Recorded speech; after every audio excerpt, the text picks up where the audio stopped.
இருக்கும் அன்பு வணக்கம். மிக முக்கியமா இதுவரைக்கும் யூபிஎஸ்சி மற்றும் staff selection commission various governmental எக்ஸாம்ல ரிப்பீட்டடா கேட்கப்பட்ட கேள்விகளை நம்ம பார்த்துட்டு இருக்கோம். இதை பொறுத்த வரைக்கும் UPSC, TNPSC, Pondicherry government exam எல்லாத்துக்குமே ரொம்ப பயனுள்ளதா இருக்கும். சோ நேத்தி 10 கேள்விகளை வந்து நம்ம டிஸ்கஸ் பண்ணிட்டோம். இன்னைக்கு 11வது கேள்வில இருந்து டிஸ்கஸ் பண்ணலாம். சோ ஃபர்ஸ்ட் क्वेश्चन பாருங்க. which of these river primarily flows in South Africa? South ஆப்பிரிக்கால ஓடக்கூடிய முக்கியமான நதி எது அப்படின்னு கேக்குறாங்க. சவுத் ஆப்பிரிக்கால ஓடக்கூடிய முக்கியமான நதி எதுன்னு கேட்டீங்கன்னா ஆரஞ்சு ரிவர் அப்படின்னு சொல்லுவோம்.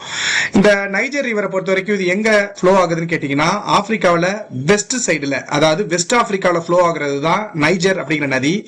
காங்கோ அப்படிங்கிற நதி வந்து எங்க ஃப்ளோ ஆகுதுன்னு கேட்டீங்கன்னா ஆப்பிரிக்காவுடைய சென்ட்ரல் பகுதியில் ஓடக்கூடிய முக்கியமான நதி தான் காங்கோ அப்படிங்கிற நதி. இதுக்கு பழைய பேரு ஜயர் அப்படின்னு சொல்லுவாங்க. நைல் ரிவரை பொறுத்த வரைக்கும் இது நார்த் ஆப்பிரிக்காவில வந்து பாத்தீங்கன்னா ஓடுது. ஓகேங்களா? சோ இப்படி வந்து ஒட்டுமொத்தமா ஆப்பிரிக்கா காண்டினென்ட் எடுத்துக்கிட்டோம் அப்படின்னா நார்த் சைடுல ஓடுறது நைல் நதி, அதுக்கப்புறம் மேற்கு சைடுல வெஸ்ட் சைடுல ஓடுறது நைஜர் அப்படிங்கிற நதி, சென்ட்ரல் ரீஜன் ஓடக்கூடிய நதி காங்கோ நதி.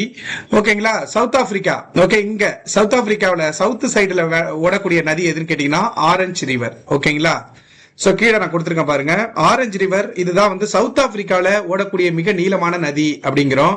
இது எங்க ஆரிஜினேட் ஆகுது தெரியுமா? இந்த ஆரஞ்சு ரிவர் அப்படின்னு கேட்டீங்கன்னா டிராகன்ஸ்பெர்க் மவுண்டைன் அப்படிங்கிற இடத்துல உருவாகுது. அதாவது சவுத் ஆப்பிரிக்காவில டிராகன்ஸ்பெர்க் மவுண்டைன்ல உருவாகக்கூடிய ஒரு நதி தான் ஆரஞ்சு ரிவர். இது சவுத் ஆப்பிரிக்காவில இருக்கக்கூடிய மிக நீளமான நதி. நைஜர் வந்து பாத்தீங்கன்னா வெஸ்ட் ஆப்பிரிக்காவில, காங்கோ வந்து சென்ட்ரல் ஆப்பிரிக்காவில ஓடுது, நைல் ரிவர் வந்து பாத்தீங்கன்னா நார்த் ஆப்பிரிக்காவில மூவ் ஆகுது. ஓகேங்களா? இது முக்கியமான கொஸ்டின். இதை தெளிவா நீங்க புரிஞ்சுக்கணும். Mountain building on the surface of the earth, அதாவது பூமிக்கு மேல மலை வந்து உருவாகுது. இது எந்த டைப் ஆஃப் ஃபோர்ஸ்னால உருவாகுது? மலை வந்து உருவாயிருக்குல்ல, அது என்ன டைப் ஆஃப் ஃபோர்சஸ் அப்படின்னு பாக்கிறதுக்கு முன்னாடி பொதுவா இந்த பூமியில எர்த்ல வந்து 2 வகையான ஃபோர்சஸ் வந்து இருக்கு. எர்த்ல இந்த பூமியில வந்து பாத்தீங்கன்னா 2 வகையான ஃபோர்சஸ் வந்து ஈடுபடுது. அதாவது ஒண்ணு வந்து பாத்தீங்கன்னா எக்ஸோஜெனிக் ஃபோர்சஸ் அப்படின்னு சொல்லுவோம், எக்ஸோஜெனிக் ஃபோர்சஸ் அப்படின்னு சொல்லுவோம். இன்னொன்னு வந்து பாத்தீங்கன்னா எண்டோஜெனிக் ஃபோர்சஸ் அப்படின்னு சொல்லுவோம். இப்போ நம்மளுக்கு ஒரு விஷயம் பேசிக்கா தெரியும். என்னன்னு கேட்டீங்கன்னா நம்மளுடைய பூமியோட லேயர் வந்து பாத்தீங்கன்னா முதல் அடுக்க வந்து கிரஸ்ட் மேலோடுன்னு சொல்லுவோம், அடுத்து 2வது மேண்டில் அதாவது கவசம் அப்படின்னு சொல்லுவோம், கடைசியா உள்ளது வந்து கோர் அதாவது கரு அப்படின்னு நம்ம சொல்லுவோம். இந்த கிரஸ்டுக்கு மேல நடக்கக்கூடிய செயல்பாடுகளை எக்ஸோஜெனிக் ஃபோர்சஸ் அப்படின்னு சொல்லுவாங்க. இந்த கிரஸ்டுக்கு அதாவது பூமிக்குள்ள நடக்கக்கூடிய செயல்பாடுகளை எண்டோஜெனிக் ஃபோர்சஸ் அப்படின்னு சொல்லுவாங்க. இப்போ மழை உருவாகிறதுங்கிறது பூமியோட சர்ஃபேஸ்ல நடக்குதா அப்படின்னு கேட்டீங்கன்னா பூமியோட சர்ஃபேஸ்ல இருக்கு. ஆனா அது எங்க இருந்து எந்த செயலால உருவாகுதுன்னு கேட்டீங்கன்னா பூமியின் அக செயல்பாடுகளால் உருவாகுது. அதாவது என்டோஜெனிக் ஃபோர்சஸால தான் இந்த மழை வந்து உருவாகுது. ஓகேங்களா? அந்த கரெக்ட் ஆன்சர் என்டோஜெனிக் ஃபோர்சஸ். ஓகேங்களா? அப்ப அந்த என்டோஜெனிக் ஃபோர்சஸ்னா பூமியின் உள் இயக்க செயல்பாடுகளால தான் இந்த நிலநடுக்கம், வல்கானிக் வந்து அதாவது எரிமலை வெடிப்பு ஏற்படுறது, மழை உருவாகிறது, இது எல்லாமே பூமியின் உள் இயக்க செயல்பாடுகளால் உருவாகிறது. நல்லா புரிஞ்சுங்க. இதுல டவுட் இருந்ததுன்னா கமெண்ட்ல கேளுங்க. ஏன்னா இதுவே ஒரு தனி டாபிக் இது. ஓகேங்களா? 13th क्वेश्चन பாருங்க. which of the following is not a force that influences ocean current? கடல் நீரோட்டம் அப்படிங்கிறது உங்களுக்கு நல்லா தெரியும். கடல் நீரோட்டம்னா என்ன அப்படின்னு கேட்டீங்கன்னா கடல்ல இருக்கக்கூடிய நீர் வந்து ஒரு திசையில, அதாவது காற்று வீசக்கூடிய திசையில வந்து மூவ் ஆகும். ஓகேங்களா? இப்ப இதே வந்து வெப்ப நீரோட்டம், குளிர் நீரோட்டம்னு சொல்லுவாங்க. வெப்ப நீரோட்டம்னா 0 டிகிரி நிலநடுக்கோட்டுல இருந்து துருவத்தை நோக்கி ஓடக்கூடிய நீரை வெப்ப நீரோட்டம்னு சொல்லுவோம். இதே துருவத்துல போல்ஸ்ல இருந்து 0 டிகிரி ஈக்குவேட்டரை நோக்கி வீசக்கூடிய போகக்கூடிய நீரோட்டத்தை குளிர் நீரோட்டம் அப்படின்னு நம்ம சொல்லுவோம். வெப்ப நீரோட்டம், குளிர் நீரோட்டம் இது எல்லாத்துக்கும் எக்ஸாம்பிள் பார்த்தோம் போன கொஸ்டின்ல. வெப்ப நீரோட்டம்னா இந்த அலாஸ்கா நீரோட்டம், அகுல்காஸ் நீரோட்டம், குரேஷியா நீரோட்டம், அப்புறம் கல்ஃப் நீரோட்டம், இது எல்லாமே ஹாட் கரண்ட் வெப்ப நீரோட்டம். அப்படின்னா என்ன மீனிங்? 0 டிகிரி ஈக்குவேட்டர்ல இருந்து துருவத்தை நோக்கி ஓடக்கூடிய தண்ணி பொதுவா ஹீட்டா தானே இருக்கும். சோ அதனால அதை வெப்ப நீரோட்டம்னு சொல்லுவோம். ஓகேங்களா? இப்ப இந்த கொஸ்டின் என்னன்னா எது வந்து ஓஷன் கரண்டை இன்ஃப்ளூயன்ஸ் பண்ணல அப்படின்னு கேக்குறாங்க. கடல் நீரோட்டத்தை இன்ஃப்ளூயன்ஸ் பண்ணாதது எது, பாதிக்காத காரணி எது அப்படின்னு கேட்டீங்கன்னா எதெல்லாம் பாதிக்கும் அப்படின்னு கேட்டீங்கன்னா இங்க பாருங்க. ஃபர்ஸ்ட் கடல் நீரோட்டம் வந்து ஒழுங்கா நடக்கணும்னா டெம்பரேச்சர் டிஃபரன்ஸ் ஏற்படுறதுனால தான் கடல் வந்து ஒரு இடத்துல இருந்து இன்னொரு இடத்துக்கு அந்த தண்ணி வந்து மூவ் ஆகுது. சோ இது ரைட். அடுத்து காத்தோட திசைக்கு ஏற்ப அந்த தண்ணி வந்து ஒரு கடல் தண்ணி வந்து ஒரு இடத்துல இருந்து இன்னொரு இடத்துக்கு மூவ் ஆகும். இதுவும் ரைட். அப்புறம் பூமி சுழலுது, அதனாலதான் வந்து பாத்தீங்கன்னா கடல் வந்து நீரோட்டமே ஏற்படுது. ஓகேங்களா? ஒரு குறிப்பிட்ட திசையில இருந்து இன்னொரு திசைக்கு கடல் நீர் வந்து மூவ் ஆகுது. சோ எர்த் ரொட்டேஷன் ஒரு காரணம். அதுக்கு இன்னொரு பேர் கோரியாலிஸ் ஃபோர்ஸ் அப்படின்னு சொல்லுவோம். கிராவிட்டி அப்படின்னு பாத்தீங்கன்னா ஈர்ப்பு விசையும் காரணம். எதுக்காக அப்படின்னு கேட்டீங்கன்னா ஓஷன் கரண்ட் ஏற்பட, கடல் நீரோட்டம் ஏற்பட ஈர்ப்பு விசை ஒரு முக்கியமான காரணமா இருக்கு. ஆனா இந்த எர்த்தோட மேக்னெட்டிக் ஃபீல்டு, ஓகேங்களா, அதாவது பூமியுடைய மின்காந்த புலம் அப்படிங்கிறது வந்து இந்த கடல் நீரோட்டத்துக்கும் மின்காந்த புலத்துக்கும் ஒருபோதும் சம்பந்தமே கிடையாது. சோ இங்க ஃபர்ஸ்ட் நீங்க இப்படி எது இல்ல அப்படிங்கிறது பதிலா கடல் நீரோட்டம் ஏற்படுது, அது எல்லாம் எதுக்கெல்லாம் காரணம் அப்படின்னு கேட்டீங்கன்னா, சோ டெம்பரேச்சர் டிஃபரன்ஸ் ஏற்பட்டது அப்படின்னா, டெம்பரேச்சர் வந்து டிஃபரன்ஸ் ஏற்படுது அப்படின்னாலும் கடல் வந்து ஒரு இடத்துல இருந்து இன்னொரு இடத்துக்கு மூவ் ஆகும். காத்தோட திசையின் அடிப்படையில் மூவ் ஆகும். பூமி வந்து சொல்றனால எர்த் ரொட்டேஷனாலையும் கடல் நீரோட்டம் ஒரு இடத்துல இன்னொரு இடத்துக்கு போகும். அப்புறம் ஈர்ப்பு விசையால போகும். எர்த்தோட மேக்னெட்டிக் ஃபீல்டால கடல் நீரோட்டம் எந்த ஒரு தாக்கத்தையும் ஏற்படுத்தாது. ஓகேங்களா? சோ 14th क्वेश्चन பாருங்க. which planet is in our solar system is known to spin on its sideway tilt? அப்படினா நம்ம சோலார் சிஸ்டத்துல எந்த கோள் வந்து இப்படி சைடுல வந்து சுத்துது, அதாவது ஃபுட்பால உதைச்சா ஓடும்ல, அது மாதிரி ஓடுது. இப்போ உங்களுக்கு தெரியும், இப்போ இதான் ஒரு பிளானட் அப்படின்னா, இந்த பிளானட் இப்போ நம்ம பூமியை பொறுத்த வரைக்கும் இந்த பிளானட் எப்படி சுத்துது, 23 அடி சாஞ்சு சுத்துது. அதாவது இப்படி வந்து இதோட ஆக்சிஸ் இருக்குன்னா 23 டிகிரி சாஞ்சு சுத்துது. ஆனா இந்த யுரேனஸ் இருக்குல்ல, ஆல்மோஸ்ட் 90 டிகிரி சாஞ்சு சுத்துது. அதாவது ஆல்மோஸ்ட் 90 டிகிரி இப்படி சாஞ்சு சுத்துது. அதனால இத வந்து இந்த கோளை வந்து சோமர் சால்டிங் பிளானட் அப்படின்னு கூட சொல்லுவாங்க யுரேனஸ. இந்த क्वेश्चन என்னன்னா, which planet in our solar system is known to spin on a sideway tilt? அதாவது சைடுல, அதாவது ஒரு ஃபுட்பால உதைச்சா ஓடும்ல, அந்த மாதிரி எது சுத்துதுன்னு கேட்டா யுரேனஸ் தான். ஓகேங்களா? ஏன்னா 98 டிகிரி வந்து சாஞ்சி சுத்துறது. ஆல்மோஸ்ட் வந்து பாத்தீங்கன்னா என்னது, இது வந்து சூரியனை வந்து ஒரு ஃபுட்பால் சுத்துற மாதிரி சுத்தி வருது அப்படின்னு சொல்லுவாங்க. இதுக்கு இன்னொரு பேர் என்னன்னு கேட்டீங்கன்னா சோமர் சால்டிங் பிளானட்னு சொல்லுவாங்க. அடுத்து பாருங்க, the percolation rate of water is the least in. percolation rate of water எதுக்கு வந்து percolation rate வந்து எதுக்கு கம்மின்னு கேக்குறாங்க. ஃபர்ஸ்ட் percolation rateனா என்னன்னா, இப்போ சில இடத்துல எல்லாம் வந்து மழை பெஞ்சதுன்னா உடனே வந்து அந்த மண்ணு வந்து தண்ணியை இழுத்துக்கும், பாத்தீங்களா? அதுதான் percolation. அதாவது மண்ணு வந்து பாத்தீங்கன்னா மண்ணால எவ்வளவு மண்ணை வந்து மண் இருக்குல்ல, ஒரு சாயில் இருக்கு அப்படின்னு கேட்டீங்கன்னா, பெர்குலேஷன் ரேட்டு இதுக்கு இந்த சாயிலுக்கு அதிகமா இருக்குன்னா என்ன மீனிங்னா, உடனே அந்த இப்போ வந்து இங்க மழை தூருது அப்படின்னா உடனே அந்த மண்ணு பிடிச்சி இழுத்துக்கும் எல்லாத்தையும். அப்போ பெர்குலேஷன் ரேட் வந்து அதிகம்னு அர்த்தம். இப்போ இது வந்து ஒரு லோமி சாயில், இது இல்லைன்னா கிரேவல் சாயில், இல்லைன்னா சாண்டி சாயில். இது வந்து களிமண்ணு வச்சுங்க. இந்த களிமண்ணுக்கும் இதுக்கும் என்ன டிஃபரன்ஸ்னா, இந்த கிரேவல் சாயிலோட இல்ல லோமி இல்லைன்னா சாண்டி சாயிலை விட இது களிமண்ணோட சைஸ் வந்து ரொம்ப சின்னது. அதே மாதிரி இதனுடைய போர்ஸ் வந்து பாத்தீங்கன்னா, அதாவது ஹோல் இருக்குல்ல, அது ரொம்ப சின்னதா இருக்கும். அதனால இதுக்கு பெர்குலேஷன் ரேட் வந்து ரொம்ப ரொம்ப கம்மியா இருக்கும். ஆனா இதுக்கு அதிகமா இருக்கும், ஏன்னா அதோட சைஸ் அதிகம். அதனால நிறைய தண்ணியை பிடிச்சி இழுத்து வச்சுக்க முடியும். அப்போ எதுக்கு வந்து கம்மின்னு கேக்குறாங்க, எதுக்கு வந்து ரொம்ப கம்மின்னு கேட்டீங்கன்னா, களிமண்ணுக்கு ரொம்ப ரொம்ப கம்மி. பெர்குலேஷன் ரேட்னா என்னது, எப்படி எவ்வளவு வேகத்துல வந்து தண்ணி வந்து அந்த மண்ணுக்குள்ள ஊடுருவுது, எவ்வளவு வேகத்துல அந்த தண்ணி வந்து மண்ணுக்குள்ள ஊடுருவுறதுங்கிறது தான் பெர்குலேஷன் ரேட். இப்ப கிளே வந்து பாத்தீங்கன்னா ரொம்ப ஃபைன் பார்ட்டிகல், ரொம்ப சின்னதா இருக்கிறதுனால, அதே மாதிரி போர்ஸ் துளைகளும் ரொம்ப சின்னதா இருக்கிறதுனால அது வாட்டர் வந்து அவ்வளவு வேகமாலாம் போக முடியாது. சோ வாட்டர் வந்து ஸ்லோவா தான் அதுக்குள்ள போகும். இதே சாண்டி, கிரேவல் சாயில் இது எல்லாமே ஃபாஸ்டர் பெர்குலேஷன். இதை கம்பேர் பண்ணும்போது, களிமண்ணை கம்பேர் பண்ணும்போது இந்த Chandy soil, gravel soil, loamy soil இது எல்லாமே வந்து பாத்தீங்கன்னா பெர்குலேஷன் ரேட் வந்து அதிகமா இருக்கும், இதுக்கு கம்மியா இருக்கும், ஏன்னா இது சின்னதா இருக்கு. அடுத்து பாருங்க, which one of the following is not an igneous red rock?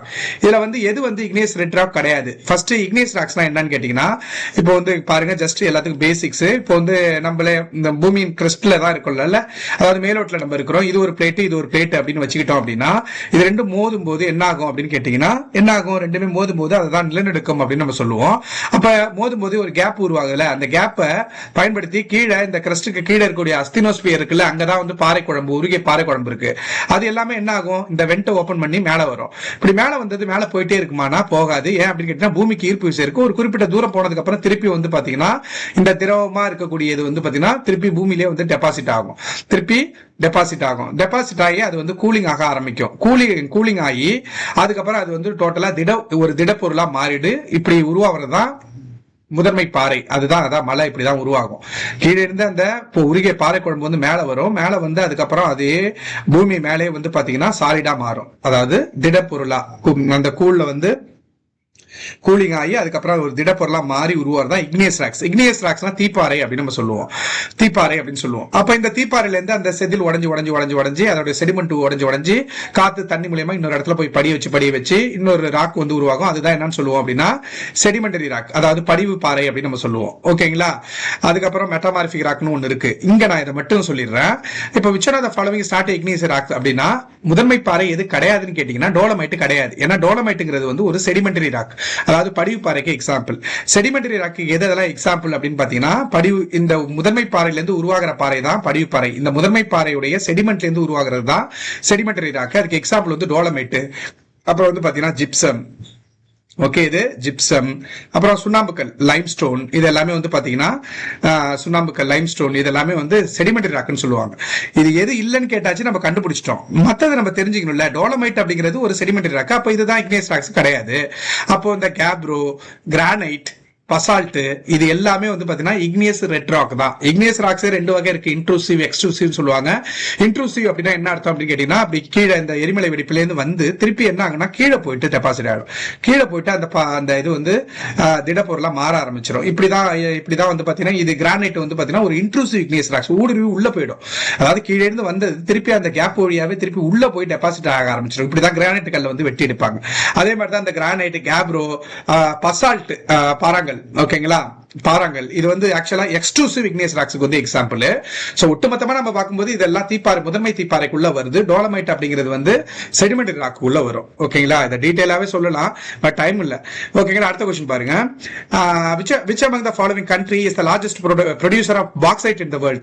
பாக்சைட்டை பொறுத்த வரைக்கும் இதுதான் வந்து, அதாவது அலுமினியத்தோட மிக முக்கியமான தாது வந்து பாக்சைட் தான். இதுல யார் வந்து வேர்ல்டுல லீடிங் ப்ரொடியூசர் கேட்டா ஆஸ்திரேலியா.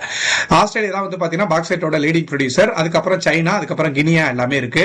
பாக்சைட்டோட மெயின் ஓர் என்னன்னு பாருங்க, கிரையோலைட், கொரண்டம், அப்புறம் அலுனைட், அப்புறம் ஆர் கயோலின் அப்படின்னு சொல்லுவாங்க. இது எல்லாமே அலுமினியத்தோட தாது. அதாவது அலுமினியம் வந்து பூமியில இந்த ஃபார்ம்ல தான் கிடைக்கும். அதுல மிக முக்கியமான தாது எதுன்னு கேட்டீங்கன்னா பாக்சைட்டை சொல்லுவாங்க. பாக்சைட், கிரையோலைட், கொரண்டம், அலுனைட், கயோலின் இது எல்லாமே அதனுடைய தாதுக்கள் தான். அடுத்து பாருங்க, which of the following is the feature formed during the middle course of a river? அதாவது ரிவருக்கு வந்து மொத்தம் ரிவரும் மனுஷனும் ஒண்ணுன்னு சொல்லுவானா என்ன பொறுத்த வரைக்கும் கிளாஸ் நடத்தும் போது. ஏன் அப்படின்னு கேட்டீங்கன்னா, மனுஷனும் அப்படிதான் வந்து ஸ்டார்டிங்ல வந்து உருவாகி ஒரு 18-19 வயசுல எல்லாம் நம்ம வந்து ஒரு பயங்கர ஒரு ஃபாஸ்டா நம்ம இருப்போம், யாருக்கும் மரியாதை கொடுக்க மாட்டோம், எல்லாமே வந்து வேற மாதிரி முடிவெடுப்போம்.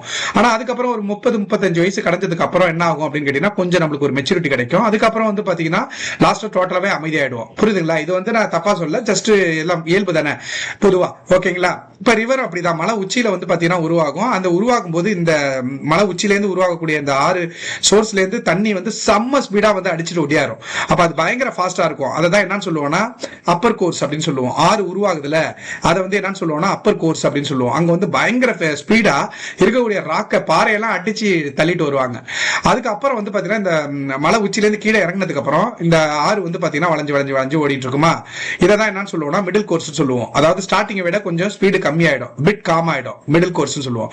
அதுக்கப்புறம் இந்த ரிவர் வந்து ஓடி ஓடி ஓடி கடைசியா டோட்டலா அமைதியாகி கடைசியா என்ன ஆகும், போய் அந்த கடல்ல கலக்கும் போதுல அந்த கடைசி ஸ்டேஜ் அததான் என்னன்னு சொல்லுவாங்கன்னா லோயர் ஃபேஸ் சொல்லுவோம்.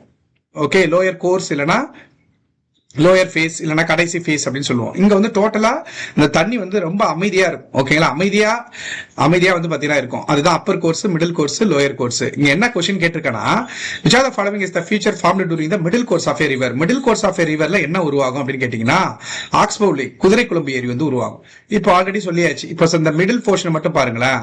இப்போ இந்த இது இருக்குல்ல, இப்படி வளைஞ்சு ஓடுதுல்ல, இதை வந்து என்னன்னு சொல்லுவாங்கன்னா, ஆறு வந்து பாத்தீங்கன்னா இப்படி வளைஞ்சு ஓடுனா அதுக்கு பேரு இந்த வளைவுகளை மியாண்டர் வளைவுகள் சொல்லுவாங்க. ஏன் அப்படின்னு கேட்டீங்கன்னா, துருக்கியில ஆசியா மைனர்னு ஒரு இடம் இருக்கு. அந்த இடத்துல ஓடக்கூடிய நதிகள் எல்லாம் இப்படி வளைஞ்சு தான் ஓடுது. அந்த நதிக்கு பேரு மியாண்டர்னு வச்சிருக்காங்க. இதான் காரணம் இது. சரி, ஓகே, நம்ம இங்க வந்துடும். இப்ப இப்படி வளைஞ்சு இருக்குல்ல, இது என்ன ஆகுனா, இப்ப தண்ணி வந்து இதுல அடிச்சு தண்ணி வந்து இதுல வந்து ஃப்ளோ ஆகி என்ன ஆகுன்னு கேட்டீங்கன்னா, ஒரு குறிப்பிட்ட நாளுக்கு அப்புறம், ஒரு குறிப்பிட்ட வருஷத்துக்கு அப்புறம் இது தனியாவே வந்து பிரிஞ்சு போயிடும். இப்படி தனியா பிரிஞ்சு போயிடும். சோ ஒரு அண்டர்ஸ்டாண்டிங் நான் இங்க போடுறேன். இப்படி வளைஞ்சு இருக்கா, இப்படி வளைஞ்சு இருக்கு.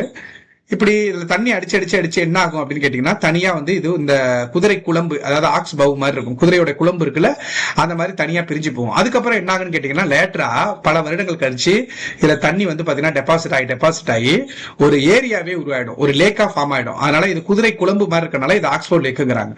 இப்ப இது எங்க இருந்து உருவானது? மிடில் கோர்ஸ்ல தானே உருவானது. சோ ஆக்ஸ்போ ஏரிங்கிறது மிடில் கோர்ஸ் ஆஃப் ரிவர்ல வந்து உருவானது. ரைட்டுங்களா? சோ அடுத்தது பாருங்க, நார்த் சேனல் அப்படிங்கிறது வந்து எதை செப்பரேட் பண்ணுது? ஃபர்ஸ்ட் நார்த் சேனல் அப்படின்னா என்னன்னு கேட்டீங்கன்னா, அதாவது நீரோட்டம், அதாவது நீர் சந்தி. நார்த் சேனல் அப்படிங்கிறது எதை செப்பரேட் பண்ணுதுன்னா, அயர்லாந்தையும் ஸ்காட்லாந்தையும் செப்பரேட் பண்றதுதான் நார்த் சேனல். இந்த அயர்லாந்து ஸ்காட்லாந்து ஃபர்ஸ்ட் எங்க இருக்குன்னு கேட்டீங்கன்னா, யுனைடெட் கிங்டத்துக்குள்ள இருக்கு. யுனைடெட் கிங்டம் நிறைய தீவுகளால் ஆனது. யுனைடெட் ஐக்கிய ராஜ்யம் அப்படிங்கிறது நிறைய தீவுகளால் ஆனது. அதுல அயர்லாந்து ஸ்காட்லாந்து எல்லாம் யுனைடெட் கிங்டத்துக்குள்ளதான் வருது. இந்த அயர்லாந்தையும் ஸ்காட்லாந்துக்கு நடுவுல இதை இணைக்கக்கூடிய ஒரு நீர்ச்சந்தி தான் நார்த் சேனல் அப்படின்னு சொல்லுவோம். நார்த் சேனல் அப்படின்னு சொல்லுவோம். The correct answer Scotland and northern Ireland. ஓகேங்களா? ஓகே, இதுல நிறைய நான் வந்து சேனல்ஸ் வந்து கொடுத்திருக்கேன். ஃபார் எக்ஸாம்பிள் நார்த் சேனல் அப்படிங்கிறது, நார்த் சேனல்ங்கிறது நார்தர்ன் அயர்லாண்டையும் வடக்கு அயர்லாண்டையும் ஸ்காட்லாண்டையும் பிரிக்கிறது. இங்கிலீஷ் சேனல் அப்படிங்கிறது, ஆங்கில கால்வாய் அப்படிங்கிறது இங்கிலாந்தையும் பிரான்சையும் இணைக்கிறது. இங்கிலீஷ் சேனல் இணைக்கிறது. ஏன்னா நீர்ச்சந்தினா 2 நீர்ப்பகுதிகளை இணைக்கிற ஒரு நீர்ப்பகுதி தான். அடுத்து வந்து பாத்தீங்கன்னா மொசாம்பிக் சேனல்ங்கிறது மொசாம்பிக்கையும் மடகாஸ்கரையும் இணைக்கக்கூடிய நீர்ச்சந்தி எதுன்னு கேட்டா Mozambique channel. Mozambique and Madagascar. ஓகேங்களா? அடுத்து குக் ஸ்ட்ரெய்ட், இது ரொம்ப ஃபேமஸ் இது வேர்ல்டுல. நார்த் நியூசிலாண்டையும் சவுத் நியூசிலாண்டையும் இணைக்கக்கூடிய ஒரு நீர்ச்சந்தி குக் நீர்ச்சந்தி. குக் நீர்ச்சந்திங்கிறது நியூசிலாந்துல இருக்கு, அதை மட்டும் ஞாபகம் வச்சுங்க. நியூசிலாந்துல நார்த் ஐலாண்டு சவுத் ஐலாண்டு இருக்குல்ல, நார்த் நியூசிலாந்து சவுத் நியூசிலாண்டுன்னு சொல்லிட்டு அதுக்கு நடுவுல அதை இணைக்கக்கூடிய நீர்ச்சந்தி எதுனா குக் நீர்ச்சந்தின்னு சொல்லுவாங்க. இந்த மாதிரி நிறைய இருக்கு. ஓகேங்களா? நிறைய பாத்தீங்கன்னா இருக்கு. லாஸ்ட் क्वेश्चन பாருங்க. Which one of the following grassland is the homeland to the native American? அமெரிக்கனுக்கு, அதாவது அமெரிக்காவில் இருக்கக்கூடிய கிராஸ்லேண்ட் புல் வகை எது அப்படின்னு கேட்கறாங்க. நார்த் அமெரிக்காவில் இருக்கக்கூடிய கிராஸ்லேண்ட் புல்வெளி எதுன்னு கேட்டீங்கன்னா பிரைரிஸ் அப்படின்னு சொல்லுவாங்க. பிரைரிஸ் அப்படின்னு சொல்லுவாங்க. நார்த் அமெரிக்காவில் இருக்கக்கூடியது பிரைரிஸ் அப்படின்னு சொல்லுவாங்க. ஓகேங்களா? சோ ஸ்டெப்பி அப்படிங்கிறது யூரேஷியா இருக்குல்ல, அந்த இடத்துல இருக்கக்கூடிய புல்வெளிகளை கிராஸ்லேண்ட ஸ்டெப்பி அப்படின்னு சொல்லுவாங்க. அர்ஜென்டினால இருக்கக்கூடியது பாம்பாஸ் அப்படின்னு சொல்லுவாங்க. சவுத் ஆப்பிரிக்காவில் இருக்கக்கூடியது வந்து வெல்ட் அப்படின்னு சொல்லுவாங்க. அதாவது அங்க இருக்கக்கூடிய புல்வெளிகளுக்கு பேரு. சவுத் ஆப்பிரிக்கால இருக்கக்கூடிய புல்வெளி வெல்ட் அப்படிம்பாங்க. அர்ஜென்டினால இருக்கக்கூடியது வந்து பாம்பாஸ் அப்படின்னு சொல்லுவாங்க. யூரேஷியாவில் இருக்கக்கூடியது வந்து ஸ்டெப்பி அப்படின்னு சொல்லுவாங்க. நார்த் அமெரிக்காவில் இருக்கக்கூடியது இல்லைன்னா நேட்டிவ் அமெரிக்காவில் இருக்கக்கூடிய புல்வெளி எதுன்னு கேட்டீங்கன்னா பிரைரிஸ் அப்படின்னு சொல்லுவாங்க. அவ்வளவுதான். ஓகேங்களா? நன்றி, வணக்கம். ஏதாச்சும் டவுட் இருந்தது அப்படின்னா கமெண்ட் பண்ணுங்க, பார்க்கலாம். இதுல நம்மளுடைய தியாழ் அகாடமில வந்து LDC, UTC, police constable, sub inspector எல்லாத்துக்கும் அட்மிஷன் ஓபன்ல இருக்கு. சோ இதுல தேவைப்படுறவங்க 9952787085 இந்த நம்பரை தொடர்பு கொண்டு நீங்க அட்மிஷன் வந்து பண்ணிக்கலாம். சோ இன்னும் வந்து கிளாஸ் வந்து ப்ராப்பரா ஸ்டார்ட் ஆகல. கரெக்டா வந்து கிளாஸ் வந்து பாத்தீங்கன்னா இன்னும் தீபாவளி முடிஞ்சதுக்கு அப்புறம் வந்து பாத்தீங்கன்னா கிளாஸ் வந்து பாத்தீங்கன்னா ரெகுலரா ஸ்டார்ட் ஆகும். சோ தேவைப்படுறவங்க அட்மிஷன் வந்து இந்த நம்பருக்கு என்ரோல் பண்ணிக்கலாம்.